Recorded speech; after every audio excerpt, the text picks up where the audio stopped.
Thank you. Thank you very much, you wonderful people. You're very kind to animals like us.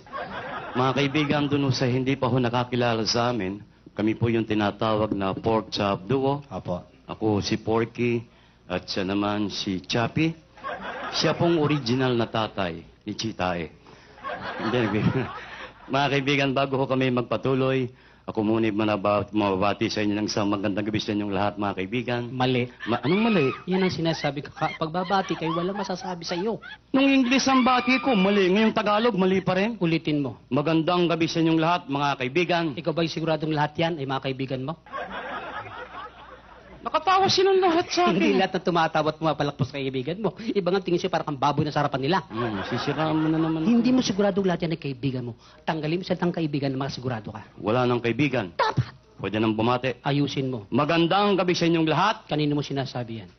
Sa kanya lang lahat. Pag nagsalita ka rito, lumabas sa speakers, narig na lahat, alam nilang patungkol sa lahat yan. Anong gagawin? Tanggalin mo yung lahat. Wala nang lahat. Dapat. Pwede nang bumati. Ayusin mo.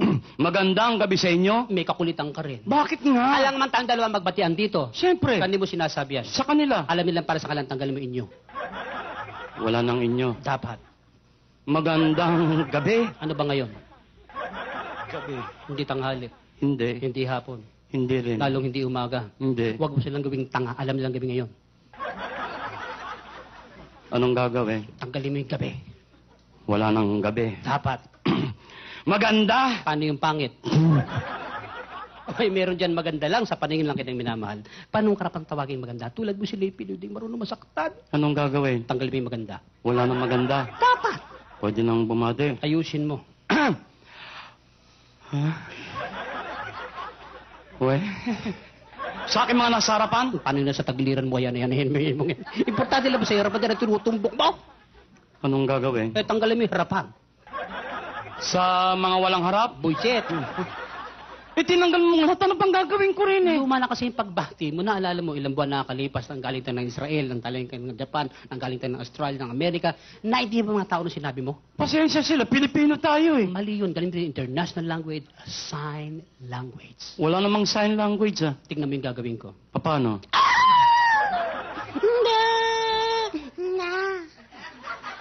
Wala akong naintindihan eh. Good evening, ladies and gentlemen. Buiset. Kita mo puro ba karamihan babae mga nasa Oo, audience. nagkaintindihan kami. Puro kakalokohan. Ano na naman yung pinagyayabong mo kanina sa bar na yaki, nag-abroad ka raw nung hindi pa tayo magkasama? Totoo lang po yun. Bago kami nagsama bilang pork chop, ako'y nakarating na sa ibang paano ng tegdig. Yung pangit mong yan, tinanggap sa abroad.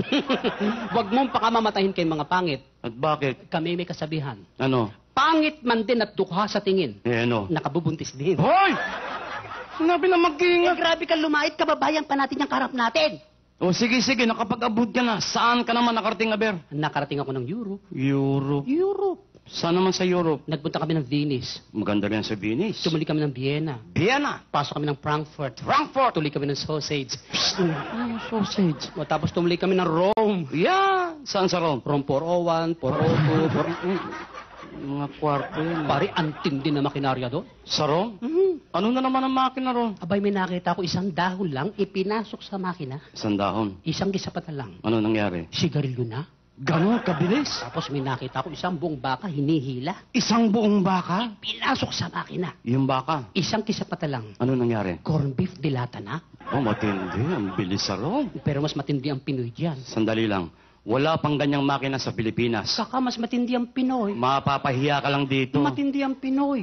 Dito sa Pilipinas? Oo. Anong makina rito? Dito isang hotdog lang pinasok, paglabas bata na. Ibang makina yan eh. Fashion, bibilib ka, Paris. Kalokohan na naman yan. Nakita ko mismo eh. Ano na naman ang fashion sa Paris? Kung anong kulay ng buhok mo, siya rin ang kulay ng damit mo. Sabi naman, kalokohan na naman. Nakita ko itiniterno. Ibig mo sabihin, pinapalis yung kulay ng buhok sa damit? Oh, Halimbawa, yan, itim ang buhok. itim ang damit. Pareho. Yes. Eh kung pula buhok, Pula rin ang damit. eh kung dilawang buhok, Dilaw din ang damit. paano kung walang buhok? Wala ring damit.